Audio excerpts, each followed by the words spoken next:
It Happened on the Job, the podcast for relatable conversations with contractors. Sponsored by Goodman Insurance.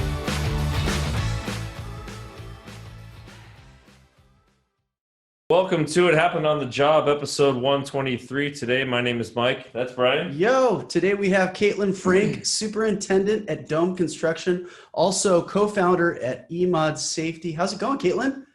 Good. Thank you guys for having me. Well, Thanks for joining coming us. on board. I appreciate it. Yeah, so first question out the gate, how'd you get started in the industry and how'd you get to where you're at today? We were kind of talking a little bit beforehand. You're a superintendent, but there's a little bit more to that. Maybe you could just kind of go into that. Yeah, absolutely. How I got started, gosh, I feel like many females that wanted to get into the industry, my dad owned a general contracting business back in Boston, grew up sitting on a lunch pail, Wait. You said Boston? So Yep. Could you, my grandpa grew up right outside of Boston, and he would always say, park your car at Harvard Yard, but in his way, do you pronounce? Yeah, back your car. Use your windshield wipers. Yeah, it usually takes a little bit to get the Boston accent to come back. I was going to say, how many beers? Unless you go there, right? Couple of glasses of wine, you hear it come back. There you go. But yeah, I grew up, sitting on a lunch pail watching my dad work. He used to chuck Pepsi cans off the roof and just tell me to go pick them up, and I hang out with him on the job site. But it really started, what's that? Oh, I was just going to say, we had a guy that was similar. He grew up on the job site, and he had to straighten out nails. Yeah. That was his whole job. Yeah. You go find all the nails and straighten them out. Yep. And I was out picking up Pepsi cans. But yeah, I sat there. I knew I wanted to be in the industry in some sense. Wasn't exactly sure what part. Actually, ended up going to school for architecture.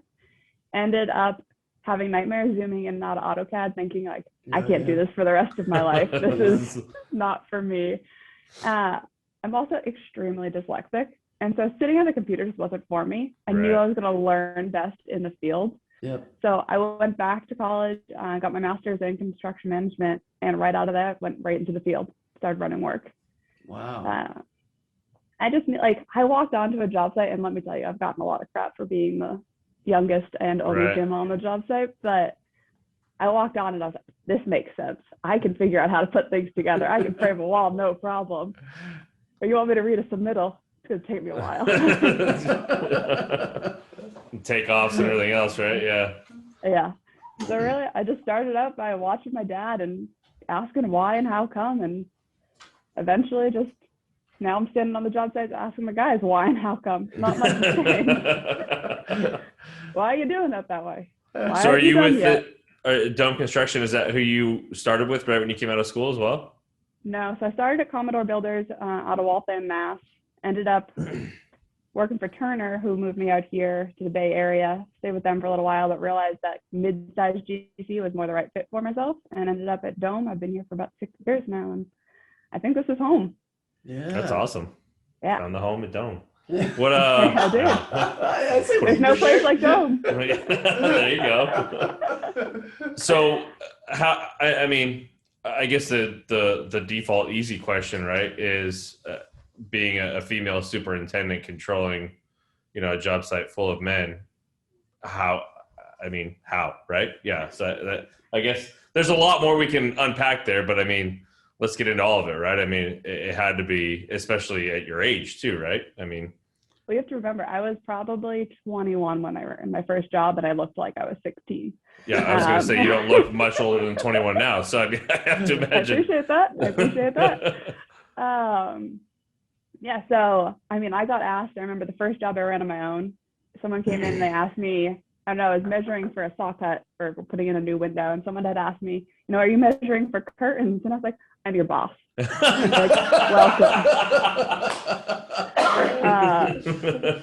Not the interior designer, huh? No. The number of times I've been asked if I'm at work with my dad is mind-boggling, and my response is always, no, are you? Like, why are you asking? So the thick skin, that's step one, right? Yeah. Obviously. I think that's the boss side of me. You want to play with the boys. You just got to put yourself out there. That's true. Yeah. From a respect level, right? I have to imagine any kind of decent human being, right, is going to respect you once they understand that you know the Okay, job, yeah. and that's anybody, right? I mean, Well, I'd say even male, man or female, woman, old, it's yeah, 21 right, years old, yeah. right. That's regardless. Obviously, unfortunately, there's a bit more of that. That hurdle's a little larger for you, right? So, how did that process go as far as being able to prove your worth and earn that respect from some of those guys? It's funny. I think as soon as I opened my mouth and I realized I knew what I was talking about, there was respect given, but the respect had to go both ways. And Right. thank you goes so far on a job site, and people forget that.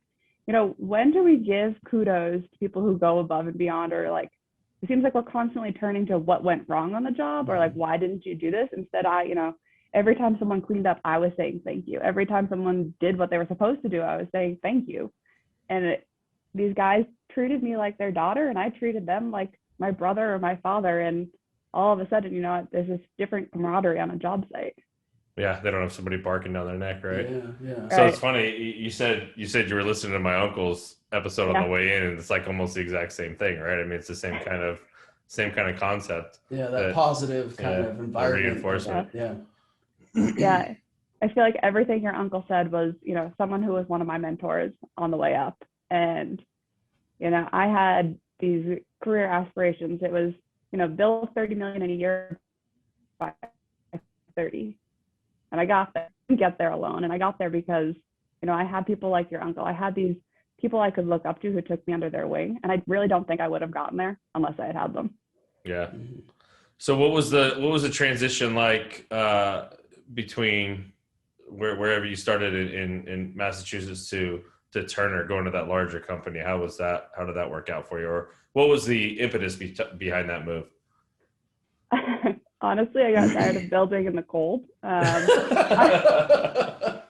was standing on a scissor lift in downtown Boston next to an old row house with an engineer, and we were pushing in one brick. The brick was popping out on the other side, and it was sleeting cold. And I had 3 pairs of pants on, 2 jackets, and I was like, "Got to be a better way to do this. There has to be." And so, and my dad always said, he had come out to California when I was younger, and like, San Francisco's perfect building weather. It's, the perfect place to build, 60 degrees year round. That I can do. Granted, now I'm California soft and this is cold to me. Right. I was going to say now it's 55 and everybody's freezing. Yeah. But it was the jump from Boston to San Francisco. It was great. Boston is definitely a bit more old school, and I love that about Boston. But San Francisco, it was a 2-year plan. I'm almost 9 years later, I'm still here. 9 years ago, San Francisco, they were a bit more open-minded about having a young female superintendent and giving me the opportunities that I wanted. So it was worthwhile, and I'm happy I did it. San Francisco is now home instead of Boston. That's awesome. Don't let my parents hear this though, because they keep hoping I'm coming back. Thanksgiving and Christmas, right? Yeah, exactly. Maybe baseball season when it's a little bit warmer. Yep. Is your dad retired now, or is he? Have you ever tried to entice him to come out here? Oh yeah, he retired, and then decided. Those were air quotes, by the way. Yes, air quotes. Decided that he was going to, come back to work for a little while. The retired life wasn't for him. He couldn't sit still long enough after being in the field for so long. So he decided, he's doing little things here and there that I've tried to get him out here. Yeah. It's hard to teach old dog new tricks. Yeah. Right. Exactly. So you were telling us before we started the call, you had a longer title, field operations, CI something, right? So maybe go into that in terms of, you're a superintendent, you're on the job site, you obviously that positive attitude, thank you goes a long way. But now you're in a fairly newer position, right? Am I correct? Maybe go into that and explain what you're doing right now at Dome Construction. So the last couple of years, I've had this idea of, building out a field boot camp or a field training. And it always seems like all of our trainings in the industry are very much office focused. And our field gets left behind, but there's so much pressure sitting on their shoulders. And I was feeling that pressure. And, there was a lot of 3 o'clock training sessions, which when you're in the field, that doesn't work, 6 o'clock, and you're on the job site 5, 6 o'clock in the morning. You're done. You want to go home. You don't want to drive. Mentally and physically checked out. Yeah.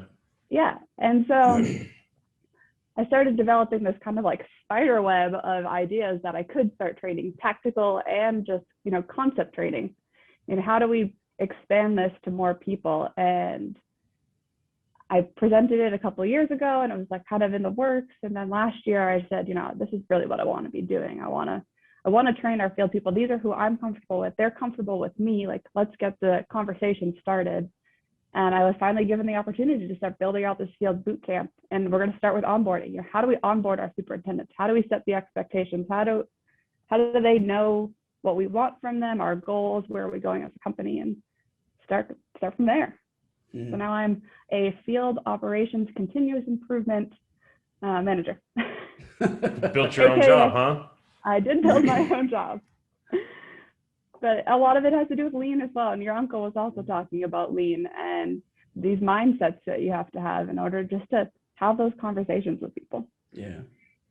So onboarding is step one. Are there other, what else is involved in this process for you in an ideal world? So there's going to be onboarding. And then once we get through the onboarding, I want to get that completely built out first. And then, trainings for our superintendents that have been here for years, years or decades even, let's get them trained on how to use specific softwares. Let's get them put up in mock situations so they can practice in front of their peers instead of having to practice in the field in a live situation. And then how do I get the field engineers and our foremen, how do I get them up to speed so they can become the superintendents that they want to become? Yeah, kind of give them that path for their future. Yeah. What from a logistics standpoint, how are you rolling it out with your current employee base? Because I have to imagine you're probably going to start this on your current employee base before you roll it out on anybody brand new, right? To make sure kind of it works and get all the kinks out. Or so how from a logistics standpoint and a timing standpoint, how are you working that out from between the training and the stuff they have to do day to day? So we actually have a great we call it DIAL, Department of Learning and Innovation already. And so our DIAL department has actually built out some great foundation series that we call it. We get everyone, we have a Dome University, our foundation series. So we kind of have a basis of how this will roll out. Obviously now with COVID, there is a whole change of, how do you teach superintendents via Zoom? Right. They want you over their shoulder showing them how to do something on a computer, or they want you to collaborate together. It's not the best learning environment. So a lot of it has, test runs, figuring out how do I train people via Zoom, and then how do I do it in person, and then kind of going back and forth and doing small group trainings at first before we roll it out into bigger groups. And you guys are able to find time like between their normal jobs, kind of setting a little time aside here and there. Yeah, not at 3 o'clock. Yeah. Not at 3 o'clock. There's a lot of 6 o'clock meetings. Really, it has to do with, I have a handful of superintendents that are all different types of skill level, age level, everything. And I bring it to them and I test run with them, give me 30 minutes. I don't need a full hour. I don't need a couple hours. What are your thoughts on this? How will this pan out? Is this even useful to you? Yeah. What's the feedback been like? How receptive are these guys? Just because construction in general, right, is a pretty leave me alone, I know what I'm doing kind of industry. Don't try and teach me anything new. So how's that working out for you? The tactical things like teaching logistics plans and blue beam markups and how to do takeoffs. Everyone's, eyes wide open, didn't know I could do overlays kind of thing. Right. But there's so much more that goes into it. It's not just the training. It's, how do you set them up for success after the training? The documentation that you need to provide them to make them stronger. There's a lot of work that goes into it. And so it's kind of like these constant checkpoints of check and adjust to make sure that people are set up for that success, because as soon as it doesn't work, what's going to happen in the field. It's going to go out the window and that's it. It's over. Yeah, I don't have time for this. Exactly. So are you alone in this endeavor, or do you have a team working with you? It seems like quite a bit. Yeah, kind of how did that start? How did that history of this new kind of endeavor begin? So I actually work with the Department of Innovation and Learning now. And so that's kind of, they're my team, but they're focusing on their foundation and Dome University. I'm focusing on this field boot camp, kind of the initial start of this. So right now it's just me. I'm sure it will grow into more, but I have a whole slew of superintendents that are, willing to offer feedback and give their ideas on things. We have group superintendents at Dome. We have senior superintendents that have been really helpful as well. Very cool. And where are you coming up with a lot of your material? Is it just life experiences from things that you've gone through, or are you bouncing stuff off of other people, or getting feedback from other people?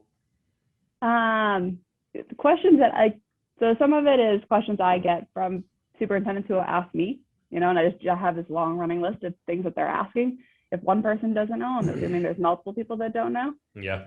And then it's also things that I've run into during the years, how do I do this? Or what happens when, someone shows up, or if I need to adjust, what is the protocol for these things? Right. And so a lot of it's just, what I've run into, what I'm hearing across the job sites. I do tend to walk a lot of our job sites, just poke in and just see what's going on. I miss it, to be honest. Yeah, I'm sure. Yeah, especially being around it as long as you have too. Yeah. What is it something that is very specific to where you're at now with Dome, or is it something that maybe you could kind of package and utilize with other GCs? I think for right now, the initial is going to be just with Dome. It could absolutely grow out to be much more in the future. I think the first few years you're going to be like, let's get it right. I want to make sure that it works and that it could be adjusted, because everyone's policies are going to be different. But I think a lot of the core information would be applicable to a lot of companies. Yeah. Well, and not only that, but I mean, is any of that attitude that you have on the job site that treating people with respect and that is that kind of stuff in what you guys are talking? So that kind of stuff is will cross over anywhere, right? I mean, that's. And just... I mean, I want to teach that not just to our superintendents, but to our carpenters, to our laborers. Right. They're the people who are actually doing the work. And how often do you think they get trainings? And how often do we say thank you to them when they work, from 4 a.m. to 4 p.m. or an overnight shift? They give up a lot, and we forget that. Yeah. Are you guys self-perform, or when you say like laborers, or do you guys hire subs more often than you self-perform, or what's the breakdown there? We have a self-perform crew for, concrete. We have our own laborers and carpenters for, general labor and small tasks here and there. But we do subcontract out a lot. So we hear from subs quite a bit, and I'm sure that this is stuff that you guys do, but working for those larger GCs that are able to kind of teach them things or help them with scheduling or help them with job flow or training or some of those kind of things, that they really value that kind of stuff in a relationship with a GC. So I'm sure that's I would assume that's part of your process as well, right? I wish I could have photographed my laborer's face. I had my right-hand man, and the day I taught him how to read drawings, and I know I say drawings. Drawings. Yeah. It's not an East Coast or a West Coast thing; it's just a Kaitlin thing.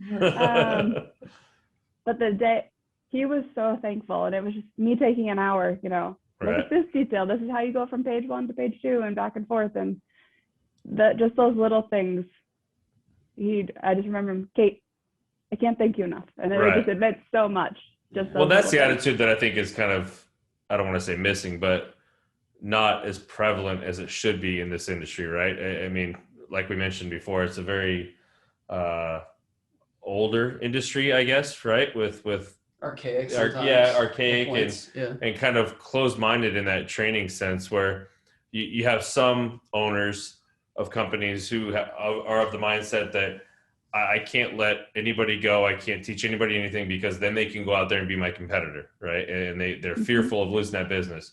And then you have the other set of owners that says, hey, I'll teach you everything you can, because then when you go out there, I know that you're somebody else doing it the right way in the industry. You're only going to help me. And it kind of creates my legacy, right, in the industry. I can look back and say, I know that guy that started that company. I know that guy that started that company. So there's two totally different mindsets. And I think the latter is a smaller percentage, right? But the more we can get to that attitude, I guess it's a long way of saying, the more we can get to that attitude, I think it helps the industry, and then it also helps to bring people into this industry, that younger group of people that is going to be building this industry for the next 30 or 40 years, for sure. Absolutely. And that's how you get people to stay. Right. You see that they want to invest time and energy into you, and that's how people stay. And that's, I'm sure with the COVID, that's why people have stayed at certain companies, because they see what the companies have done for them. Yeah. Right. Yeah, no doubt.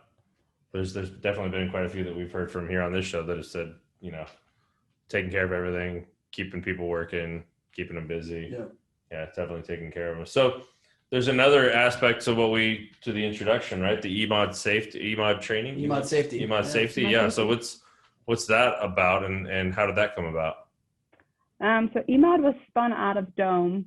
I actually brought in a binder of what we call pre-task plans, safety plans, to our CEO. And honestly, they were just crap. And a lot of this goes back. Yeah, same stuff, right? Like what they had already at this point before you came in, or? Well, no. So like every day, what I was getting on the job site was honestly crap. Yep. People were saying, their safe plans were be safe. Their hazard was gravity. It was just amazing. And I think a lot of it comes back to, we weren't training our field. They didn't actually know what we were looking for. Yeah. We didn't set them up for success. So I brought these binders of pre-task plans into our CEO and just said, look what I'm up against. I can't do my job. Because as superintendent, I'm the competent person on site. I'm supposed to be reviewing and accepting these. And I couldn't accept them, but I also couldn't sit there and hold everyone's hand and write them out because I had my own job to do. Right. And so we decided to develop our own app when we couldn't find anything out there. And initially it was just created for Dome. We thought we'll build this internally. We'll use it for our internal companies and our subcontractors and our trade partners. But then once we realized there really is nothing out there, and there are so many other GCs and companies out there that are struggling to have this transparency from the field back to the office, we started putting it out there just to see would people be interested. And we've had a lot of feedback and a lot of interest in providing that transparency and creating that compliance, be able to quickly check compliance across all of your job sites. It's funny, we thought we were safe. We had great safety ratings, we thought we had buy-in from everyone, and we realized very quickly that we didn't. We didn't open have up that veil, yeah. Oh yeah, and it was very eye-opening, and it was painful at parts of it to realize, how we thought we were in compliance and we weren't. It not for lack of trying, just things happen so fast in the job. Things are constantly changing, and it's very easy to overlook a lot of things. Yeah, and safety unfortunately takes the backseat to a lot because everyone's so pressured by schedule and budget all the time that getting a certificate or submitting a safety plan just doesn't seem as important as making sure that you finish that wall by the end of the day. Right. So we decided to create something to hold people accountable and create the transparency back to the office. And we've seen great turnarounds, and, the buy-in's been great from the subs. We actually test it with subs. We don't, when we continue to build it and develop, it's not a bunch of tech kids that are sitting in an office testing, and it's, the stick-finger superintendents or our subcontractors that are actually using it who are going to be doing the testing and telling us, I don't know where to go next, or what do I do with this button, kind of thing. Right.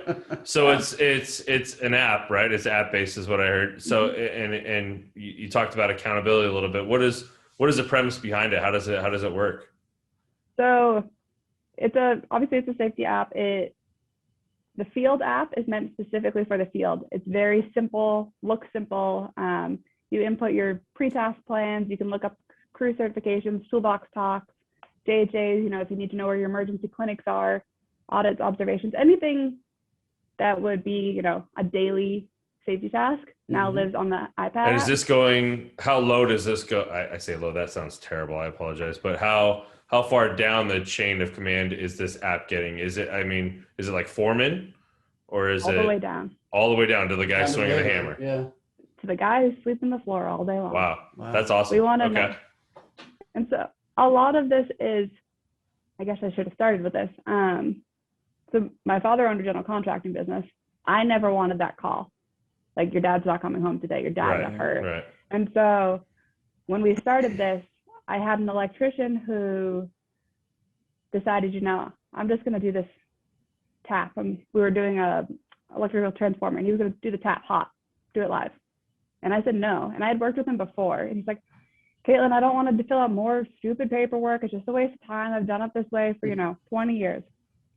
He was about to retire in a year. So he was just, he was over it. He just wanted to get the job done for me. I sat him down and I said, Bill, I'm not doing this for you. I'm not doing it for me. I'm doing it for your daughter. So he had told me about both of his daughters. And I don't want to make that phone call. I don't want to have to tell your daughter that you got hurt. You're not coming home. Very similar to the story that I was going to say, it's almost exactly the story. Yeah, my Uncle Rick told. Yeah, didn't tie off. Yeah. But it's just one of those things. Did you get on the phone with his daughter? That would have been the power move. But yeah, that would have been. That's the one thing I didn't learn. I should have learned that from your uncle. I needed that podcast if you were earlier. But yeah, so that's kind of why I personally wanted to be part of eMOD and get things started. But yeah, we are a complete safety app. We are going all the way through all, doesn't matter what position you're in, you have that transparency, including, our clients to the general contractor, insurance companies, everyone has visibility to what's going on. Our iPad app is meant for the field, and our web app is meant for management. So they can have, very detailed views into what's going on and graphs and looking through data. But what's on the iPad app is meant for today. What's happening today on the job site? Keep it simple, keep it clear, kind of what we're based off of. And so who's actually holding the iPad? Is that foreman or superintendents? Foreman. So they're walking around and reporting. I guess they're basically aggregating the data, right? That goes to the back office as far as this is what's happening, this is what's not happening. Yep. And so, I would assume that from a negative standpoint, right, things that aren't happening, it's not a reprimand thing, right? It's a, hey, let's discuss why these things are happening. Yeah. Yep. And we actually include, safety recognitions on it. Again, going back to the power of thank you. And, I always say at the end of a job, it's the hug, not the handshake. I'm not looking for a handshake at the end of every job. I want to, to our clients, I want to hug. I want to say thank you. Yeah. I want to thank you from them. And so when you say that there's a I guess a thank you, right? Is it a situation where back office gets all the information and then the next morning the foreman pulls up the iPad and it says, hey man, great job, we appreciate it? Or are you guys actually making phone calls, or how does that work? There's text messages that go out. So we do everything with text message notifications, because we know that, foremen aren't sitting at a computer all day. They're not going to be checking their email to see what's coming and going. So everything we do is via text message notification to let them know what's going on. Yeah. That's so awesome, because there are systems in place where, that safety and that accountability is transferred back to the back office as far as that data and all that other stuff. But too often all that data has gone, aggregated in the office, and they're like, wow, that's great. Make sure I'll tell him he's doing a great job next time I see him, right? But when's the next time you see him? Are you going to remember to tell him the next time you see him? So the fact that you guys took it one step further and are actually sending out text messages like, hey man, great job. That's awesome. Well, is that a system within the eMOD safety app that you could actually text through the system? Is that what I'm understanding? That's awesome. All right. Very cool. A little slow on that. Got it. Well, I think that's probably your number one aspect in that entire app, right? Personally, just communication. Because, communication, recognition. Yeah. No one else goes through every single person on the job site. Everyone else seems to stop at that foreman level. Right. And so, to the fellow who's in the corner who, is sleeping all day, right, I want to tell him thank you. Well, especially with your trade partners too, right? Like being able to tell them, like, hey man, I really appreciate what you guys are doing on the job. You guys are, being safe and helping us and maintaining those relationships as well. And a lot of these subs that we talk to on a daily basis, it seems like, right? They're intimately connected with those guys pushing the brooms that are out in the field, right? So if you're reaching out to them and congratulating them, thanking them, being positive to them at the same time, it's kind of like their kids in a way, right? Yeah. So, I have 2 kids. So if you're going to be kind to my kids, I'm going to be okay with you. You know what I mean? So if you're going to ignore them, okay. Well, maybe I don't know the circumstances, but in this case, if there's direct contact and you're still ignoring them, that's not good. Yeah. And it sounds like you guys, like you're saying, you're going that one step further. You're going beyond that extra mile in a sense, and you're communicating with them. You're creating the relationship with them. These guys are going to be on other jobs with you. So it's fostering that relationship and continuing that. And at the same time, probably the most important, you're keeping them safe so they can come home at night, be with their families. Yeah. So very cool. We actually also do, you always see on LinkedIn and online, superintendents, project managers, project engineers, those are the people who are getting nominated or highlighted in something. Right. So we actually do monthly safety hero recognitions that are meant for field workers. We're not looking for superintendents. We're not looking for project managers. We want to know about the guy or gal in the field who went above and beyond to now make the job site a little bit safer today. Yeah.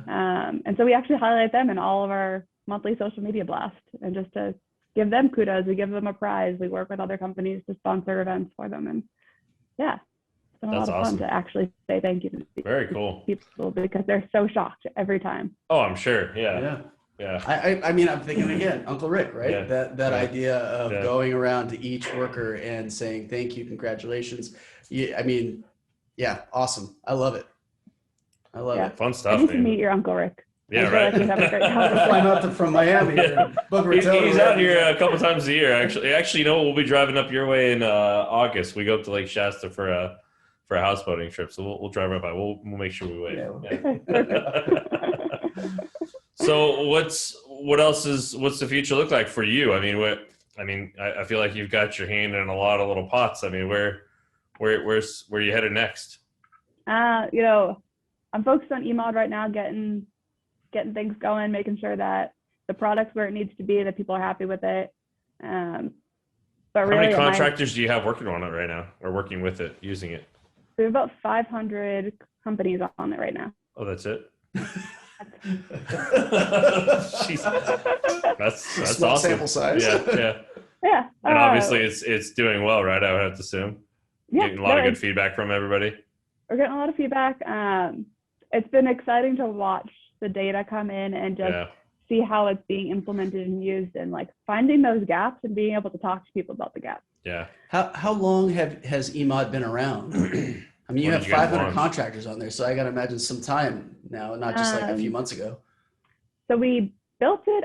We started building it about 3 years ago. Okay. And we did a slow launch last year, but right when COVID hit, you know, we built out a COVID-19 feature, and that's when it really took off. I imagine. Yeah.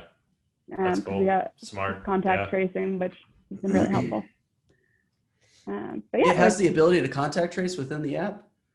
So it will do contact tracing if you're on the job site. We're not doing, you know, location specific, but if you're on one job site and you go to another job site that's also using eMOD, we can quickly, with click of a button really, just pull out who you've been in contact with for the last 2 weeks. Doesn't matter what job site you're on. That's super cool. You know, it's kind of like we had another guy on recently, Chris Golden. Actually, he's the episode right before yours, and they're developing some software as well. And it was that same idea of like, man, we've gone out to these tech companies and they try to push what they want us, you know, to utilize. And we realize most of it is just, you know, it's just trash. It makes no sense because it's not organized well. It's not built by contractors. It's built by tech guys, right? Exactly. And engineered and thought of and architected by tech guys. Yeah. Whereas same thing with eMOD, right? It's built by the actual contractor who's in the field that understands what's happening. That's super cool. So is this, excuse me, is this something that you guys are going to be, is this always going to stay within Dome, or do you have other thoughts in terms of a channel in terms of revenue streams, or what's the thought on that? So eMOD, we've actually completely separated eMOD and Dome. eMOD is actually owned by BuildSafely LLC. So now they're completely two different companies.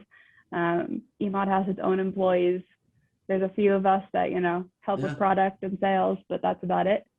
But yeah, eMOD's going to keep growing. Hopefully it does great things. We see a change in the industry. We can help with that cultural change. Yeah. Very cool. Well, we need to chat afterwards because we have 400 contractors that are our clients. That might need your product. Yeah, that we might need. Well, no, not might. They do need your product. Beautiful. We might need to chat a little bit afterwards, just get in touch, but for sure. But awesome. Yeah. So, and with Dome, I guess it's the training aspect, right? I mean, just kind of growing that as big as you can and being as thorough as you can. There. And I think that's where a lot of my passion is, you know, helping. I want to help superintendents. If I can, you know, help them resolve a problem faster, or just, you know, go to their job site and help them with one thing that would have held them back or slowed them down, that's going to be a great day for me. Yeah. Very cool. Very cool. Awesome. Well, we appreciate you, Tom. We want to let everybody know where to find you. And we're thanking you, by the way, for being on the show. Thank you very much. I appreciate it. But how do people find you or one of the 9 things that you're doing? So whether it's getting a hold of you or websites or social media or obviously eMOD, plug it all. So, you can always email me, kfrank@domebuilds.com or kfrank@emodsafety.com. We have our website, emodsafety.com, and we're on Twitter, Instagram, Facebook, you name it. We're all over it. So follow Dome and follow eMOD. Awesome. Cool. Yeah, we appreciate it. Thanks so much, Kaitlin. It's been awesome. Yeah. Awesome. Thank you guys for having me. Yeah, stay safe out there and keep in touch. We'll definitely be getting a hold of you for sure. Sounds good. All right. Have a good one. Thank you, Kaitlin. Bye. All right. Bye. Hey, thanks for listening. And if you've made it this far, go ahead and give us a like or 5 stars or whatever means you like us. Make sure to subscribe so you don't miss our next episode. And check out our website for more video content and extras. While you're there, shoot us a message if you want to be a guest. We'd love to have you on. Thanks again, and we'll see you next time.